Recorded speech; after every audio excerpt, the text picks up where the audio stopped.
Hey mamas, are you looking to get strong postpartum and wondering exactly where to start with that? Because I know that I did the first time I was postpartum. If so, stick around. I'm going to give you 3 actionable tips, and number 3 is so for real. And hopefully it can help you to get on your strengthening journey. So welcome, I'm Devin. I am the admin and creator of this group, and I am a wife, I'm a mom, and I'm a yoga teacher. I have been teaching for over 15 years now, and I decided to dive into mommy type yoga stuff when I became a mother. I have a 4-year-old and a 1-year-old, and that's why I go live at this time, because this is when they are both sleeping. So if you are joining me, let me know if you're joining live or on the replay. I just love to know when you guys are able to join, and if you're like me and you have your free time when the kids are asleep. So yeah, let's get into it a little bit. So getting strong postpartum was something that really surprised me. So I've talked about my journey a few times, if you have heard it before, or if not. My first pregnancy did not end well. I had a stillbirth at 29 weeks, and I looked like I was not pregnant the day after I gave birth. So that always bothered me a little bit. And that's just because people would say, oh, well, at least you look great. I had mentioned that before on other lives, so I'm touching on that today. We don't need to go into it. But what really surprised me was how much I needed to work on my strength, because over those 29 weeks, for me personally, I lost a lot of strength. I tend to find that for my body, I really hold on to flexibility and I lose strength like that. So it was an interesting thing to kind of dive into, because it was during the height of COVID. So I couldn't really go to like a gym or anything like that to have some people who could help me out with the strengthening, because I don't really need much help with the yoga, but with like weights and weight training, I could have used the extra advice. When I started to feel a little bit ready physically to do some movement, I tried out like a few things gently, because I was scared of like hurting myself or setting myself back or anything like that. But I was surprised by some of the things that I was like, oh, well, I used to do this all the time, even a bit while I was pregnant, that didn't feel right to me when I was postpartum. And it took some time. I definitely was not pushing myself, because I was trying to heal mentally and emotionally as well, and I was really just trying to find some movement that like felt good, so I wouldn't feel like sore or anything like that. I wasn't necessarily trying to like get swole. But I got pregnant again like 5 months later, so I didn't have much time to dive into that. And then when I had my daughter, I had her at 37 weeks. And then I waited, like the 6 weeks until my midwives cleared me. And then I got back into stuff a little bit more slowly. I found that this time, because I had a little baby, I couldn't go to like a gym or something to seek advice, because I wasn't even like, I didn't even know what the heck I was doing. as a mom. And so I was holding her like all the time. And then I figured out like, oh, you know, when she's doing tummy time, I can do some exercises. And it just started with stretches and stuff at first, because that's what I naturally want to do. And then when I was able to start adding strength back into my routine, I kind of thought about my first experience and then this one, and like how close the pregnancies were together. And I was like, oh girl, you've been through it. You have to go gentle. And I think that is really the key. So that's going to bring me to my first point. You might feel like, okay, I was cleared. I am not happy in my body right now. I am going to go hard. But that is the opposite of what I would suggest. My advice would be to be really gentle on yourself and to go slower even than you think you need to, because I know that I thought I could do some stuff after my first pregnancy, and I was like, oh no, this doesn't feel right. So even if you mentally think you can do it because you have done stuff like that throughout your life, go slower, go more gentle than you think you even need to. And I think that's super important, because we think that there's some like finish line that we have to get to, and there isn't. So you don't have to put that pressure on yourself I have like 1 month to look the way I want to look, or be as strong as I want to be, or whatever it is. Like there's no deadline. This is like an ongoing thing, right? So introduce things back in very slowly. Your body has been through a trauma. Even if you had the easiest pregnancy and delivery and recovery, it's still a trauma. That it's like, there is studies that say pregnancy is equivalent, the energy output is equivalent to running a marathon for 40 weeks. So you've been through it, and sometimes society makes you think like you haven't, and that you're just built to do that and like get over it, but you've been through it. So be kind, be gentle to yourself, and you can add things on more and more as time goes on. And that's easier to add on than to be like, oh, I need to back off, because you don't want to get injured either. Like you're trying to heal, you're trying to care for a whole nother human being. The last thing you need is to get injured, or to like have a hemorrhage and like put yourself in danger. Like you don't want that to happen at all. So just go slow, go gentle, go light. And then my next bit of advice would be to start with your pelvic floor. So you might be like, oh, I want to do my biceps, or I want to make my butt strong. It's like fashion to have a big butt and to have a strong butt. But my advice would be to start with your pelvic floor. So in your postpartum life, basically as a woman in general, your pelvic floor should kind of be your foundation, but especially in this motherhood chapter of our lives.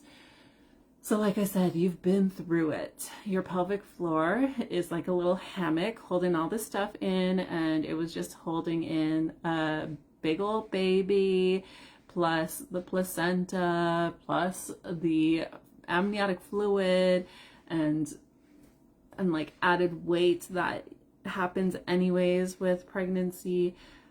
So it's been through it. And like, we don't want to have all those other issues that you hear about with like the statistic is 1 in 3 women experience bladder leakage and incontinence, and we don't want to be that 1 in 3. And in fact, we want to make that statistic go away. we don't want that to be the norm. We don't want it to be the norm to be like, oh, I'm a mom now, so I can't jump on a trampoline, or I'm a mom now, so I have to watch it when I'm laughing or sneezing. Like, no, we don't want that. So you want to work on your pelvic floor because you don't want any of that to happen. But also when you're getting strong postpartum, you don't want to be like, oh, like my arms are feeling strong now. I'm gonna do like bench presses or like clean and jerks or any of those like more weighty type weightlifting poses, because you could do further harm to your pelvic floor. Or like, who even wants to have the embarrassment of being like, oh yeah, I'm gonna try this overhead press and then like experiencing leakage? And like, who wants to have to wear like some kind of pad or whatever just to work out? Like, that is not fun. That's not ideal. And if you work on your pelvic floor as your first part of your strengthening journey, then hopefully you wouldn't have to worry about any of that. So in order to strengthen your pelvic floor, I've gone over this in other lives and videos. You want to work on your pelvic tilt. You want to be able to find your full range of motion, not just like the clenchy Kegels. You want to do your pelvic tilts because those naturally engage and blossom open the pelvic floor. And you want to have that full range of motion, because if you just work on the strengthening, then it becomes too tight, and that can also lead to incontinence and leakage. We don't want that. So if you're able to really get really good at pelvic tilts, then that naturally does that work and can reconnect you to your core and all of that, so that when you are doing those things like lifts or whatever, you can engage your lower abdomen and your pelvic floor and everything in a way that supports the whole movement, which will make the whole movement more efficient. And we want our movements to be efficient so that we can get stronger in an efficient amount of time. You know, if you're doing like a overhead lift and your back's all bent and you don't even know it, like you're not doing it in the most optimal way, and you could be causing further harm to yourself. So start with the pelvic floor. And then my third tip, which I said is the one that's so for real, is to be consistent. And you might be like, oh, obviously, but this is one of those ones that we mentally know, but we don't always put it into practice. So I'd mentioned, for me, my body holds on to flexibility, but it does not hold on to strength. So an example is in early 2019, I decided I wanted to make my arms stronger because my arms have always been pretty weak. One of my goals was to be able to do a push-up, and another goal was to be able to do a pull-up. So for me, I was like, I have to start making my arms stronger. So I worked a lot on my arms. At that time, I was teaching yoga at a gym, so I would go before, like a half an hour or an hour before my class, and I would do some cardio, and I would do strength training, and I was focused on my arms, and they were starting to get a lot stronger and more definition. And then we went to Las Vegas in September. So we went close around my birthday. So I'd been doing this for like 7 to 9 months. We went to Las Vegas in September for my birthday, and then I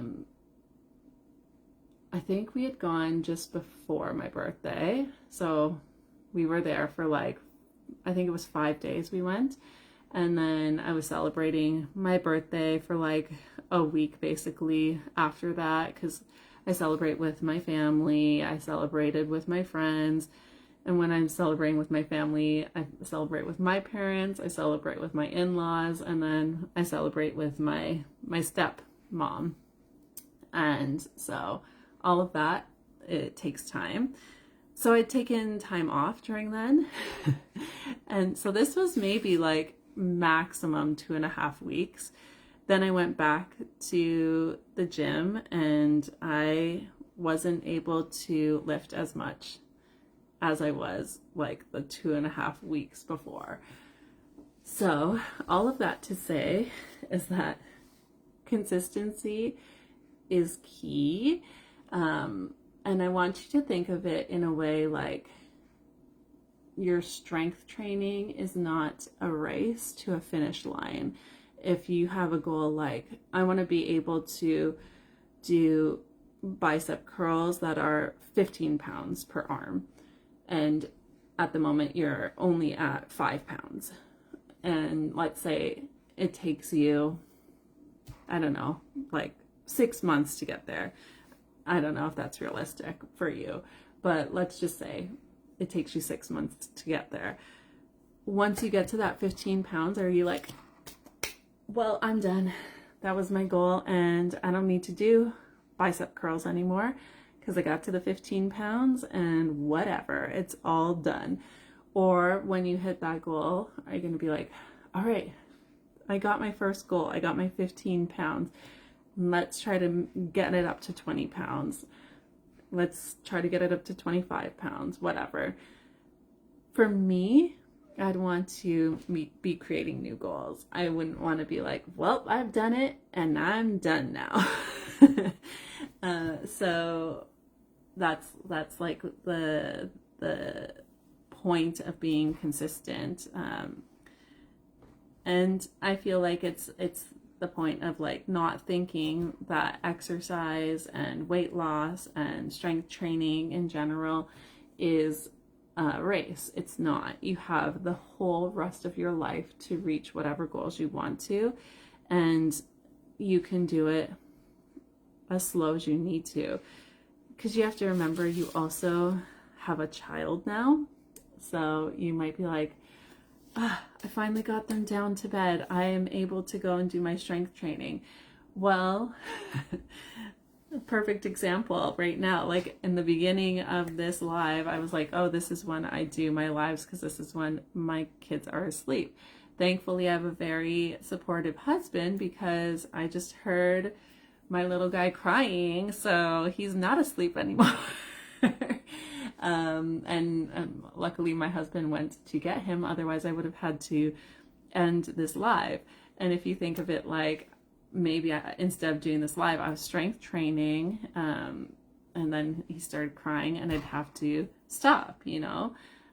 So that happens, and that means you might not be able to reach your goals as quickly as you want to, but if you're consistent, you will be able to. And even if it takes a long time, you know, like don't put a timeline on it. For me, when I say I want to be able to do a push-up, that's like, I've always been able to do chaturanga, which is like going down from the push-up, but being able to push back up.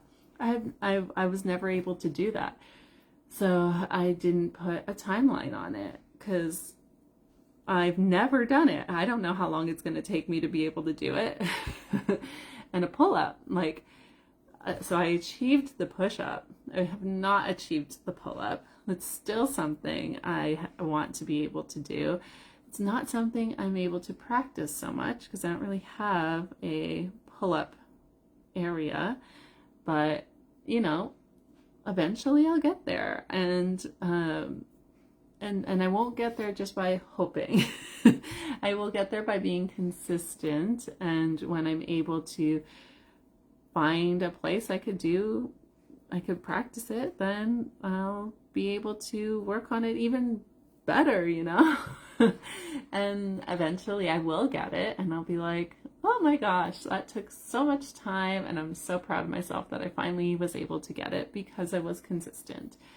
So let me go over all that again, in case all the chit chat confused you. So my first tip was to go slow and be gentle. You might think that you're able to do whatever you did pre-pregnancy, but you want to be really gentle on yourself because you don't want to create a setback or cause yourself to hemorrhage or injure yourself. And then my second tip is to start with the pelvic floor. Think of that as your foundation. Get really familiar with your pelvic tilts so that you're able to find that full range of motion. And then that's going to make the rest of your exercises more efficient because you are working with your pelvic floor instead of against it. And then my third tip is to be consistent. You know, it's some people have that thing where like that New Year's resolution mindset where they go hard and they go too hard for like a short amount of time and then they completely give it up. We want to be consistent, so maybe don't go super hard. Like think of tip number 1, be gentle, and over time add more and more on, and push that goal line further away, so that you can continue to grow and hit goals and beyond. Like blow your own mind with how much you can do when you're being consistent, and know that, yeah, you're a mom, but it doesn't mean you can't be strong, and it might take some time, more time maybe than you would like, but you can be as strong as you want to be if you just are consistent and devote that to yourself, knowing that you are taking care of your baby and your whole family, but you have to take care of yourself as well. So try and find that time here and there. So I hope that was helpful. If you have any questions about any of that, please feel free to drop your questions in the comments, or if you feel a little shy to do that, you can always DM me. I always am here to help you reach whatever goals you want to reach and give you tips on that. Yeah, and look out for the polls on Monday where you get to choose what this live is about every week.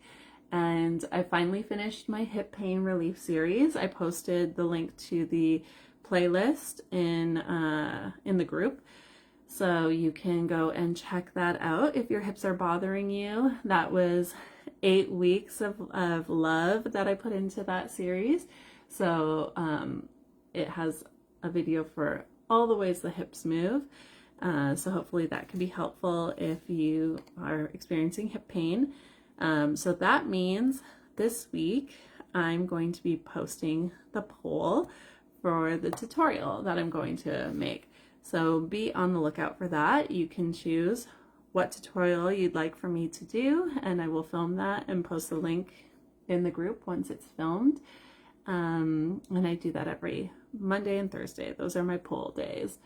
And yeah, you can go over and find me on YouTube if you like. I can drop the link in the chat. And yeah, I hope that was helpful, and I would love to see you on the next one. Have a wonderful evening. Take care. Bye for now.